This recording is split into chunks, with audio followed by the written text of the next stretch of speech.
Madame, je suis bien heureux de vous retrouver sur les antennes de Reflet d'Afrique Télévision dans le cadre de l'émission L'Entretien. Selon les chiffres relatifs à la crise anglophone qui secoue les parties nord-ouest et sud-ouest du Cameroun, ce sont des chiffres bien évidemment contestés par le gouvernement camerounais. Il y a près de 50 000 réfugiés, près de 6 000 déplacés internes, plus de 400 écoles parties en fumée et plus de 2 000 morts. Des entreprises sont également en banqueroute. L'économie, l'économie dans son ensemble est à la traîne. Des entreprises également sont en train de crier faillite. Et face à cela, la situation préoccupe.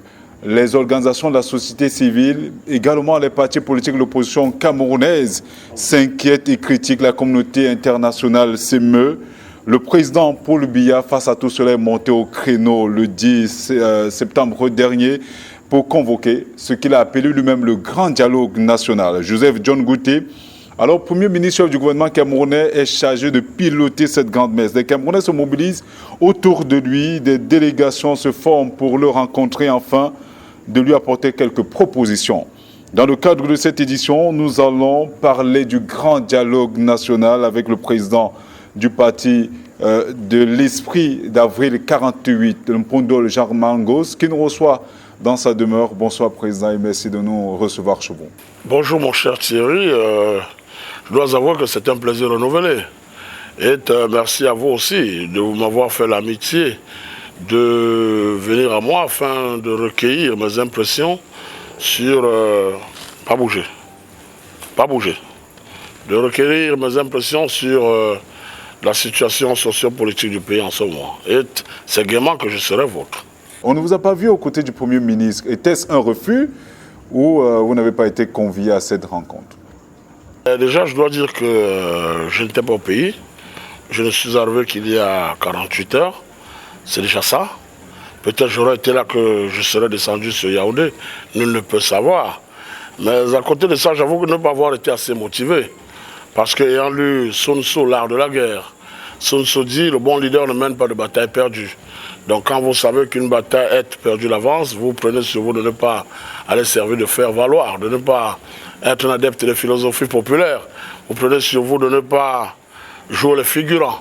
Donc quand on a convoqué un dialogue un mauvais jour, comme le 18 septembre, et qu'il doit démarrer le 30 septembre demain, un autre mauvais jour, parce qu'il y a 45 mauvais jours dans l'année, je dois le préciser. Vous savez, la vie est à 80% mystique, à 20% physique. À partir de ce moment, sachant que tout ce qui commence un mauvais jour finit en queue de poisson, déjà à partir de ce moment, on peut déjà conclure que c'est la montagne qui accouchera d'une souris.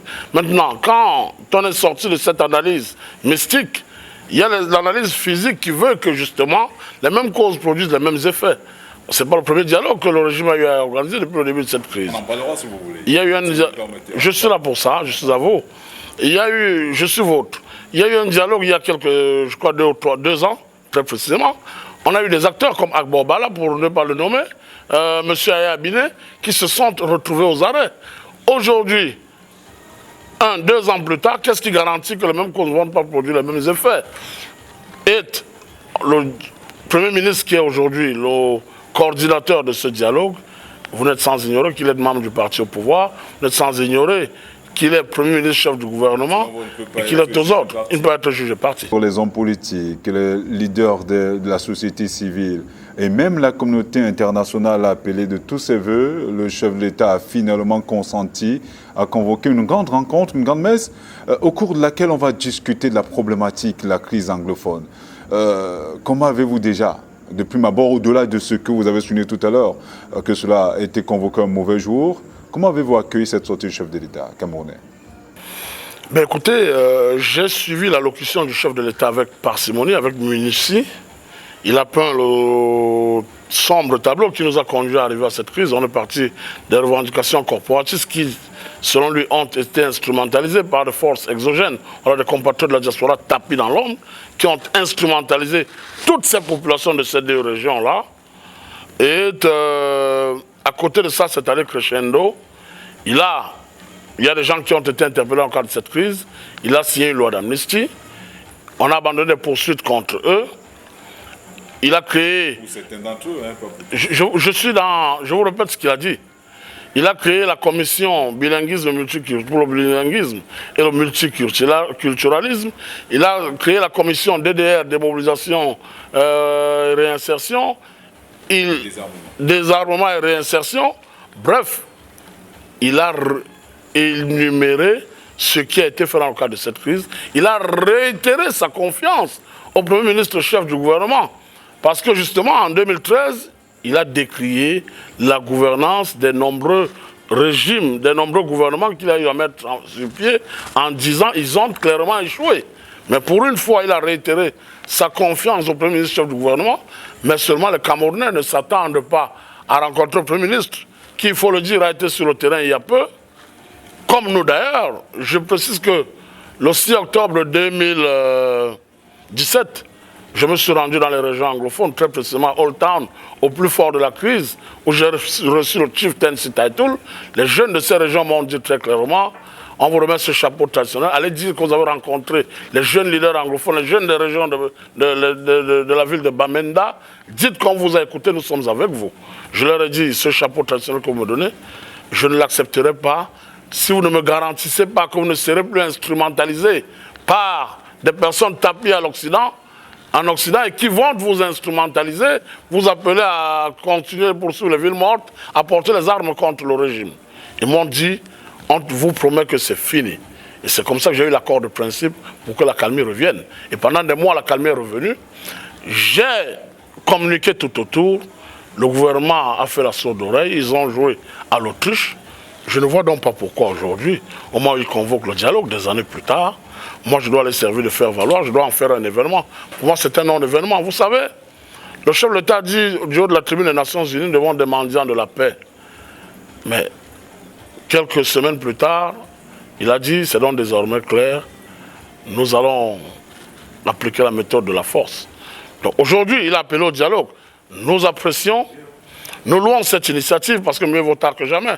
Nos populations ont assez agonisé, les Camerounais souffrent, ils meurent qui pour 100 francs de paracétamol, ils peinent à mettre la marmite au feu, des populations sont dans les forêts, comme si elles étaient dans un pays étranger, ça n'a que trop duré. Alors au moment où ils convoquent ce dialogue, nous nous en réjouissons, mais seulement, nous pouvons constater qu'il a tracé la ligne rouge, il a verrouillé ce dialogue, mais on ne peut donc pas appeler le dialogue et verrouiller et dire on va dialoguer dans le cadre constitutionnel, dans le cadre de la Constitution. Hier, on a touché la Constitution pour lui permettre d'être candidat ad vitam aeternam. Pourquoi ne doit-on pas toucher la même Constitution quand il s'agit du bien-être des masses, si ça peut apporter un mieux-être au Camerounais? Je m'interroge. Vu qu'on en parle, est-ce qu'on peut parler de cette crise? Pas bouger. Est-ce qu'on peut parler des tenants et des aboutissants de cette crise sans pour autant évoquer la forme de l'État, vu que vous en parlez? Ben non, vous savez, l'un ne va pas sans l'autre. Cette crise, pour l'avoir touchée du doigt, je peux affirmer aujourd'hui, sans risque de me tromper, qu'elle est nullement corporatiste, elle n'est nullement sociale. C'est une crise qui est institutionnelle et constitutionnelle. Et si vous voulez la régler, il est important de lui apporter les réponses qui sied, c'est-à-dire des réponses constitutionnelles et institutionnelles. C'est dans cette optique qu'il y a 2 ans, très précisément en 2017, nous avons sorti une dizaine de suggestions qui en autre. Il y a des propositions. D'accord. Dans le cadre de la résolution de cette Tout à fait. Nous reviendrons. Tout à fait. Ces dernières vers la fin de cette Tout à fait. Mais analysons justement la méthodologie qui a été abordée par le Premier ministre du gouvernement, Joseph Diangote. Il y a des propositions qui ont été faites. Il y a beaucoup de délégations qui sont formées pour aller à Yaoundé. Comment avez-vous apprécié cette méthodologie? Cette méthodologie, estimez que c'était du cafouillage. Cette méthodologie est paradoxale. Elle est ambiguë, elle est en déphasage avec la réalité même de cette crise. Je vous précise, je vous dis pourquoi. Quand la crise démarre, l'un des éléments fondateurs de cette crise, ou alors l'un des éléments marquants, a été l'incinération des effigies du parti au pouvoir. Donc à partir de ce moment, les populations ont exprimé très clairement le rejet du parti au pouvoir parce que, selon elles, il est à la base du mal-être, de la malgouvernance qui les a conduits à en arriver là. Alors au moment où on convoque le dialogue, je pense que les responsables du parti au pouvoir devraient faire profil bas et non se bomber le torse. Surtout quand on sait qu'il y a peu, beaucoup d'entre eux étaient contre la tenue de ce dialogue inclusif que nous avons toujours appelé de tous nos voeux. Ils ont dit le dialogue pas avec les sécessionnistes, ils ont dit avec les terroristes, ils ont dit le dialogue est sans objet, ils ont tout dit. Mais Victor Hugo disait l'enfer c'est toujours les autres. Mais aujourd'hui il a fallu que le chef de l'État monte au créneau pour dire dialogue national. C'est devenu la chanson dans tout le pays. Vous parlez à votre épouse à la maison, nous allons aller au dialogue. Vous ouvrez les réseaux sociaux, ça arrive au dialogue. Les boulots arrivent au dialogue. C'est devenu la rengaine. Et demain, quand il va dire, ben, écoutez, stop au dialogue, maintenant c'est opération Rocky coup de poing. Tout le monde va dire Rocky coup de poing. Mais finalement, il faut savoir. Je constate simplement que le chef de l'État est entouré de flatteurs. Et le président Bongo disait, il faut se méfier des flatteurs. Un leader se doit d'être entouré des gens qui peuvent lui dire la vérité, lui peindre la société telle qu'elle est, lui dire, monsieur le président, nous pensons que ça peut porter des fruits. Il y a 2 jours encore, on a vu le ministre de l'administration territoriale venir à Douala, sous prétexte qu'il est venu partager des denrées aux déplacés de la crise anglophone. Mais seulement, on a pu constater qu'en réalité, en lieu et place des déplacés, c'était des mototaximens, des badauds qui tombaient sur les denrées, les provisions. Mais pour les besoins de l'image de la communauté internationale, il faut quand même préciser qu'on est à la tenue de la 74e Assemblée Générale des Nations Unies. Donc, au moment où on soupçonnait qu'une résolution puisse être votée contre le Cameroun, ça a été un bon coup politique de convoquer la tenue du dialogue. C'est aussi ça la politique. Donc pour vous, il s'agit en fait d'une instrumentalisation de la communauté internationale. Ben, vous savez, en politique, tous les coups sont permis, sauf de se laisser surprendre. Le chef de l'État, dans son allocution, a dit « Nous allons dialoguer, mais avec qui ?» Il a dit très clairement. Le chef de l'État, il y a peu, a dit « Nous devons mendier la paix ». Mais dans son allocution, je n'ai pas vu la mendicité de la paix. Peut-être que je peux être excessif, mais je dis, il a fait. Mais nous disons toujours peut mieux faire, nous disons merci. On a vu les compatriotes, les abandons des poursuites, mais il a dit non, cette fois-ci la loi doit être appliquée, il faudrait que la justice se prononce. Mais il y a des compatriotes qui ont été élargis sans qu'ils ne soient passés devant un procès. Donc nous ne disons pas que c'est forcément la solution idoine, mais la solution, nous disons est là. Mais le président Biya a tenu quand même à démontrer qu'il y a eu des dialogues, des multiples dialogues d'ailleurs. On a vu dans le cadre de la reprise des cours, le ministre des enseignements secondaires descend sur le terrain, le ministre de l'enseignement supérieur également. Il y a eu beaucoup de délégations du parti au pouvoir qui sont également descendus. Les membres du gouvernement l'ont fait. Donc des dialogues ont été entamés et on a eu comme l'impression que cela se coinçait quelque part et que la partie en face ne voulait justement pas dialoguer. Mais pour dialoguer, il faut être deux. Les dialogues ont été entamés avec qui? Je m'interroge, je pose la question. Et c'est la raison pour laquelle le président Biya l'a souligné. On va dialoguer, oui. Oui, mais c'est vous qui dites qu'il a entamé des dialogues, mais je pose la question encore avec qui? Ils ont rencontré des gens sur le terrain. Les qui? Ils représentent quoi, ces gens qu'on a rencontrés sur le terrain? Je m'interroge. Écoutez, de toute façon, je ne veux pas être un oiseau de mauvais augure, je ne veux pas être fataliste, mais je me dis quand même, quand on veut dialoguer, il y a des préalables. Le cadre du dialogue. On peut être en désaccord, vous et moi, et que vous m'invitiez chez vous à venir discuter. Vous aurez souhaité quoi? Que il eût été judicieux qu'il se tienne. Pourquoi pas? Il eût été judicieux qu'il se tienne sur un terrain neutre pour que les acteurs soient rassurés. Surtout quand on sait qu'il y a peu, certains acteurs y sont allés et ont fini au géol, dans les géoles du régime. Donc à partir de ce moment, ils ont dit qu'ils les ont convoqués. C'est eux qui portent les armes en brousse, ce n'est pas les élites qu'on a convoquées. Ce n'est pas les élites qui se pointent à l'immeuble Étoile. Hein. Attention, ceux qui vont à l'immeuble Étoile sont des gens qui vivent à Yaoundé, à Douala, qui roulent carrosse, qui sont dans de belles résidences UP. C'est le gars qui est en brousse là, à Bamenda, à Kumbo, qui a sa calache, c'est à lui qu'il faut parler. Vous lui dites quoi? Justement, il y a eu une sorte d'ouverture à ce niveau. C'est quoi l'ouverture qu'il y a eu? Il a convoqué les belligérants. Mais vous ne pouvez pas. Oui, les convoquer, c'est une chose. Je vous ai dit pour la cosmétique de la communauté internationale, cosmétique politique, c'est bien. Mais quand vous voulez vraiment convoquer les gens, moi, vous êtes en brousse, M. Thierry Nyopé. Soyons dans le common sense. On vous invite à Yaoundé à venir discuter de l'avenir de votre nation. Parce que vous êtes levé contre cette nation-là. Vous prenez votre kalachnikov, vous la cachez en brousse. Vous montez dans le bus, vous allez à Yaoundé. Quand on vous a dit des choses qui vous déplaisent, vous quittez la table de discussion, vous reprenez le bus pour repartir sur Bamenda, vous avez quelle garantie que vous allez arriver? Si on vous enlève en chemin et qu'on vous égouille, qu'on vous enterre dans les fosses communes, vous faites quoi? Vous savez, en politique... Non, en politique, tous les coups sont permis sauf de se laisser surprendre. Je dis simplement, quand on veut vraiment le dialogue, quand on a à cœur de pacifier une nation, il n'y a pas de limite, il n'y a pas de ligne rouge. Toutes les options doivent être sur la table, y compris les plus inimaginables. Parce qu'il s'agit du bien-être des masses, il s'agit du bien-être des Camerounais. C'est quoi exactement? La libération de ceux qui ont porté les armes contre la patrie? Non, vous savez, on a vu les FARC en Colombie combattre le régime pendant près d'une cinquantaine d'années, mais les gouvernements successifs dialoguaient avec eux. On a vu les tigres tamouls au Sri Lanka dialoguer avec le régime. Aujourd'hui, on voit Al-Qaïda, on voit en Afghanistan, on voit les... Comment on les appelle?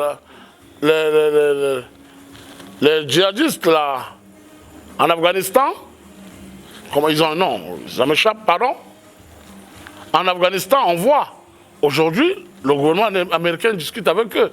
Donc je dis, quand il s'agit de mendier la paix, je suis ici dans l'esprit du chef de l'État, on ne peut pas avoir de ligne rouge. Dès lors où on commence à poser des lignes rouges, moi personnellement, ça me pose un sérieux problème. Et du coup, je deviens réticent, je porte des gants. Je deviens méfiant. Et quand il y a le doute profite à l'accusé. Du coup, on n'avance plus, on s'interroge. Vous aurez souhaité qu'on libère donc M. Sisiko Ayub Tabé et les autres qui ont été arrêtés dans le cadre de la crise anglophone. D'ailleurs, c'est l'une de vos propositions, les propositions que vous avez faites dans le cadre de la résolution de manière pérenne de cette crise qui secoue nos eaux, c'est comme ça qu'on l'appelle, le nord-ouest et le sud-ouest. Le chef de l'État dit quelque chose d'assez important. Nul n'est au-dessus de la loi, nul n'est censé ignorer la loi. Alors, je ne dis pas forcément que c'est en lien libérant qu'on va à l'apaisement, mais je dis, dès lors où la clameur populaire appelle à leur libération, parce qu'il y a un droit ce qu'on appelle la clameur populaire. La clameur populaire, c'est le peuple, pas bouger. C'est le peuple qui se saisit d'une certaine donnée, d'une certaine problématique, et s'exprime. Maintenant, les gouvernants, le législateur, en fait cas. Donc je pense donc que beaucoup de Camerounais étant convaincus que l'une des solutions idoines pour la résolution de cette crise passe par la signature d'une loi d'amnistie, pourquoi pas, on peut passer par la loi d'amnistie. Et la loi d'amnistie n'est nullement une faiblesse du gouvernement ou du régime en place. La loi d'amnistie est tout simplement la manifestation physique de la mendicité de la paix. Parce que De Gaulle disait qu'un intérêt, aucune vie, fût-elle celle d'un homme d'État, ne doit être évoqué quand il s'agit des intérêts et de la vie d'une nation. Mais voilà, justement, par rapport à ces intérêts de la nation, on a vu nulle part au monde où un pays a négocié contre les sécessionnistes. On le voit. Aucun pays n'accepte de se faire balkaniser, de se faire diviser, de se faire séparer d'une partie de ses terres. Et le chef d'État, justement, a pris, a juré devant les Camerounais de défendre l'intégrité territoriale du pays. Et ces gens veulent alors, quand vous dites qu'il n'y a aucun pays au monde qui a négocié, je vous ai parlé tout à l'heure des tigres tamouls au Sri Lanka. Il ne s'agissait pas de la sécession. Je vous ai parlé des FARC en Colombie. Et les exemples sont de légion. De toutes les façons,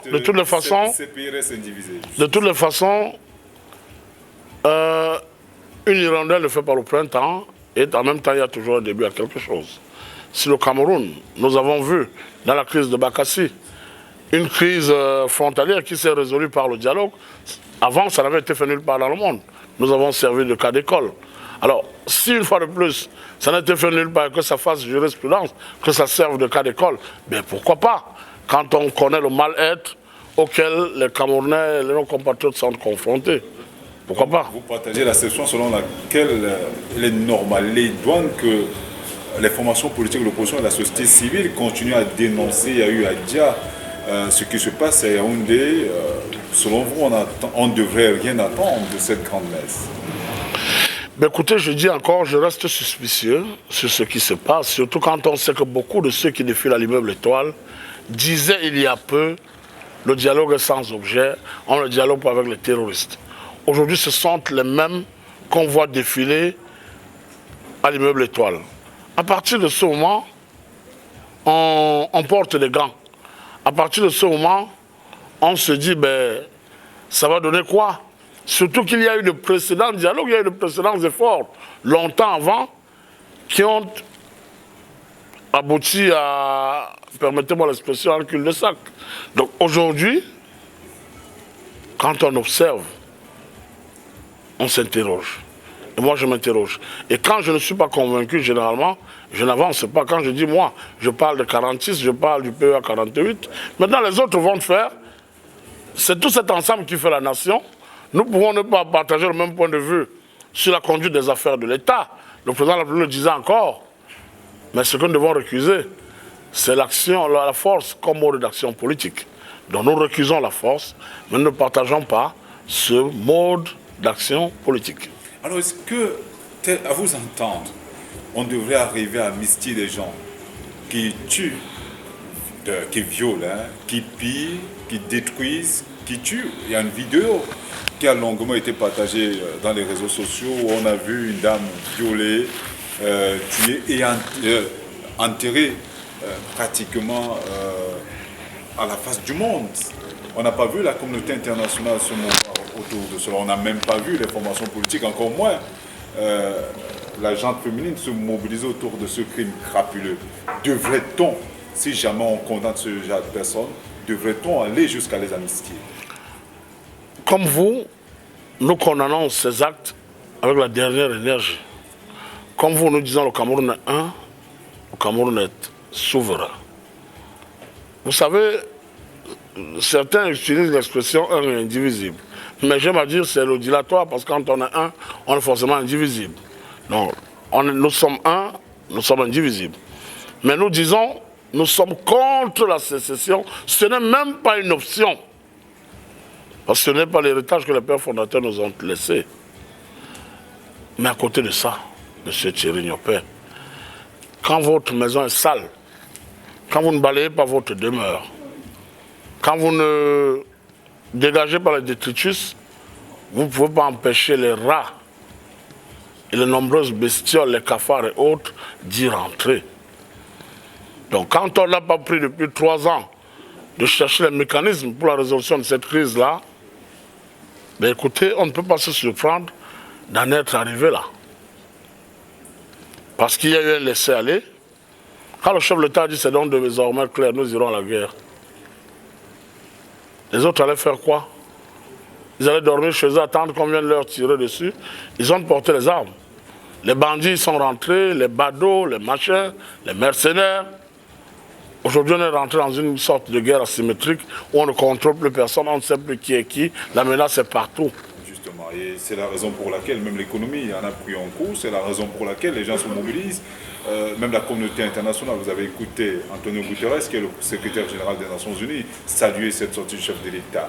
Vous n'avez pas été aux côtés du Premier ministre chef du gouvernement camerounais pour apporter vos solutions, vos propositions pour la résolution pérenne de cette crise. Vous, en tant que président national du parti de l'Esprit de la Ville 48, qu'est-ce que vous proposez de manière concrète pour la résolution pérenne et pourquoi pas définitive de la crise qui s'écoule aujourd'hui? Mais déjà qu'il me soit permis de vous dire que n'étant pas au pays, j'ai demandé à tous les cadres du parti qui le pouvaient de déposer au Premier ministère nos 15 suggestions pour la résolution de cette crise, la crise anglophone. En quelques mots? Alors, maintenant, nous avons demandé, parce qu'on a compris que le premier ministère constitutionnel est institutionnel, nous avons suggéré que soit mise en place une révision constitutionnelle qui permet de la mise en place, la mise en œuvre d'une vice-présidence avec le vice-président comme successeur constitutionnel. Ça veut dire que quand le président de la République est d'origine géographique francophone, le vice-président doit être d'origine géographique anglophone et vice-versa. L'élection présidentielle de normalement doit obéir au ticket président et vice-président. Et que le vice-président soit successeur constitutionnel. Et mais ça, M. Thierry Nyopé, vous le faites demain matin, vous avez déjà réglé cette crise à 75%. Ça, je vous le dis. Donc, parce il s'agit d'une quête de positionnement. Ben, c'est une crise constitutionnelle et institutionnelle. Parce que les ressortissants de ces régions veulent avoir la garantie que demain, ils peuvent avoir la possibilité, l'opportunité de présider ou de décider de la nation. Parce qu'en l'État, ils se rendent compte qu'ils servent juste de figurants, de faire valoir. Leur voix ne compte pas. Ils ne sont même pas deuxième personnalité de la République. Nous avons donc suggéré... Nous avons des ministres qui viennent de cette partie du pays. C'est pas pareil. Il est la 40e personne à l'ordre protocolaire au Cameroun, le Premier ministre. Ben alors, vous voyez. Alors, nous avons suggéré que soit deux des 5, que soient répertoriés les 5 ministères de souveraineté, à savoir l'administration territoriale, la défense, les affaires étrangères, les finances et la justice. Nous avons suggéré que 2 de ces ministères de souveraineté soient gérés par les ressortissants des régions géographiques anglophones. Je parle bien des régions géographiques. Parce que l'anglophone aujourd'hui, c'est qui? C'est vous, c'est moi qui avez appris l'anglais. Donc le francophone, c'est qui? C'est celui qui a appris le français. Il s'agit d'un héritage linguistique. C'est un héritage linguistique. Il faudrait donc le dépasser. Alors, 2 donc, des ministères de souveraineté doivent être gérés par les ressortissants de ces 2 régions-là qui ont failli devenir un État. N'eût été la résolution mise en place en 1959 par les Britanniques où ils prenaient l'engagement de ne jamais faire du Cameroun un État, du Cameroun un État. Cette résolution a été votée aux Nations Unies. Alors, pour l'instant, il y a le ministère de l'administration territoriale quand même qui est géré par un anglophone. Oui, mais je vous parle de 2 ministères, oui, 2 ministères de souveraineté, tout à fait. 2 ministères de souveraineté sur 5. La justice, les finances, les affaires étrangères, l'économie et l'administration territoriale. Voilà, ces ministères de souveraineté que nous avons répertoriés. Et on peut légiférer pour que dorénavant, 2 de ces ministères soient gérés par les ressortissants de ces 2 régions. Nous avons suggéré que 25% de notre chambre basse, c'est-à-dire du Parlement, soit 45 députés sur 180, soit représentatifs des 2 régions anglophones. De manière systématique. Soit 25 pour le nord-ouest et 20 pour le sud-ouest, qui est une certaine représentativité. Nous avons suggéré que soit instauré le bilinguisme dans les formations sécuritaires chez nous. On a commencé à voir à l'ENAM, avec la Command Law, les formations à l'EMIA, et autres. Il faudrait, à la police, à Montéguéné, il faudrait qu'on tienne compte de l'aspect bilingue de notre pays. Nous avons suggéré que notre monnaie, même si elle s'inscrit dans le cadre de la coopération sous-régionale de la CEMAC, ben écoutez, quelqu'un a un billet de 500 francs, s'il vous plaît? Tout le monde sait qu'il n'est pas écrit en français. Si quelqu'un a un billet de 500 francs, donnez-le-moi. Uniquement en français. Oui, je sais, mais il y a un autre côté vicieux que je veux relever, que j'aime à relever d'ailleurs. Donnez-le-moi, attendez, je vais vous montrer. En espérant que le temps va nous permettre d'aller jusqu'au bout. Oui, je vais aller rapidement. Nous avons ici une coupure de 500 francs. Vous pouvez voir. Sur la coupure de 500 francs, il est écrit B, A, bas, bas, B, balle, robe, cabine, cabine, bébé. Alors, sur cette monnaie, on nous enseigne l'alphabet français. Alors, l'article 1 de la Constitution, à son alinéa 3, précise que tout texte qui régit la vie de la nation doit tenir compte du bilinguisme, l'aspect bilingue de notre nation. Mais maintenant, si vous donnez cette monnaie à une maman à Dabanga, à Kumbo, je ne sais pas moi, à Santa, elle ne pourra pas vous dire combien il s'agit. Vous conviendrez quand même. Alors, parce qu'elle ne pourra pas dire 500. Vous conviendrez quand même que le Cameroun appartient à une ère géographique et économique. Il s'agit là des États africains. Je vous l'ai dit, mais en même temps, au-delà de ça, dans ce cadre-là, on doit tenir compte de la spécificité endogène du Cameroun. Parce qu'aujourd'hui, si on va, pourquoi dans le cadre du Commonwealth, on respecte notre appartenance à la langue anglaise? Pourquoi dans le cadre de la francophonie, on respecte notre appartenance au français?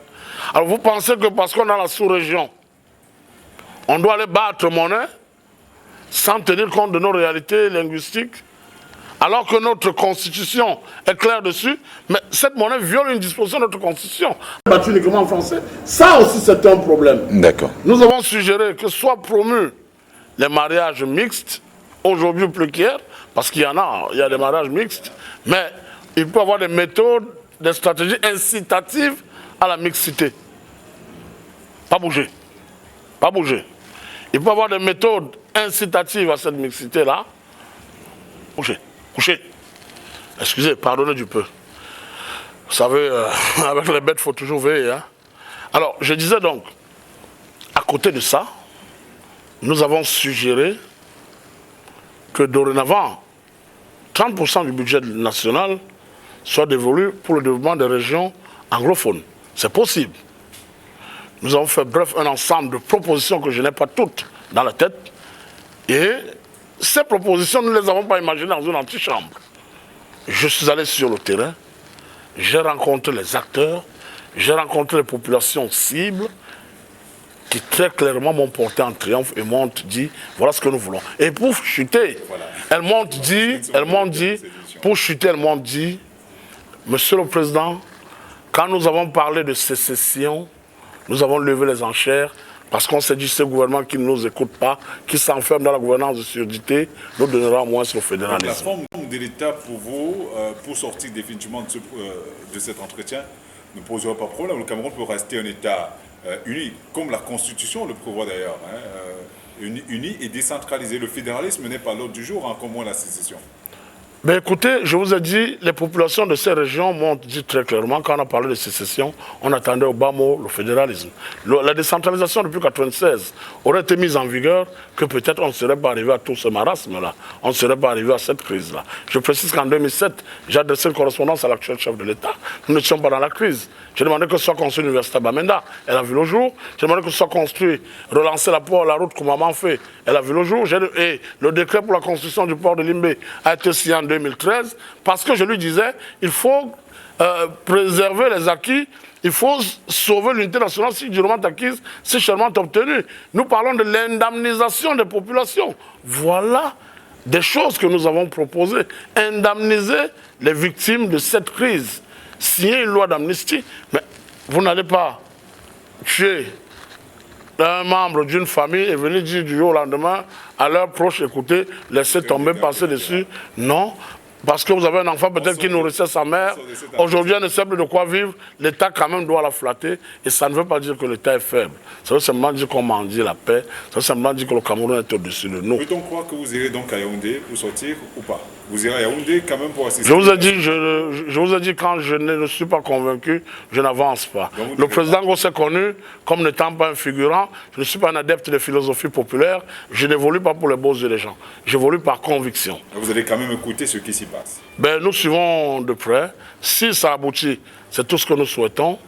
Que les Camerounais vivent mieux, qu'on ne meure plus pour 100 francs de paracétamol, que les familles ne mettent plus le marmite au feu une fois toutes les semaines, que les enfants puissent se scolariser, qu'il y ait de l'emploi pour la jeunesse. Voilà nos vœux. Alors, si cela peut être fait, pourquoi pas? Il y a un autre point non moins important, qui est le rapatriement, le dépôt du feu président Idjo. On a parlé de dialogue national. Oui, il a dit on va dialoguer sur d'autres sujets. Il y a l'insécurité aujourd'hui dans les régions de la Damawa, ou avec des enlèvements et tout ça là. On doit en parler, chercher des solutions. La lutte contre Boko Haram à l'extrême nord, il faut trouver des solutions. Et je me demande, est-ce qu'en 4 jours ça peut se faire?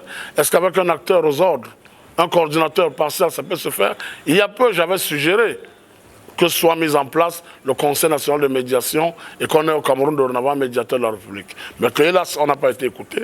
Nous ne sommes pas aux affaires, on se prépare à arriver demain aux affaires et à implémenter. Nous le souhaitons avec de bon cœur. C'est une mission, M. Thierry Nyopin, je l'affirme avec force et conviction. Je suis le prochain chef de l'État du Cameroun. Je suis le prédateur qui attend son heure. Vous savez, Mitterrand disait quand on bouscule le temps se venge. Demain arrive, le chef de l'État qui est là, il a donné le meilleur de lui, il a fait avec les réalités de son temps. Mais nous préparons l'après. Parce que Bongo, le président Bongo aimait bien me dire, demain se prépare aujourd'hui. Nous préparons demain. Merci, Président, de nous avoir accordé cet entretien. Je vous en prie. Madame, Monsieur, merci également d'avoir été dans notre tout au long de cet entretien. On espère que nous avons comblé, nous avons parcouru l'essentiel des points qui seront inscrits à l'ordre du jour au cours de cette grande messe, de ce grand dialogue national initié par le chef d'État. Les Camerounais le suivent avec beaucoup d'intérêt et nous serons également là pour vous rendre exactement compte de ce qui se passe du côté de Yaoundé. Merci de rester sur nos programmes. Au revoir.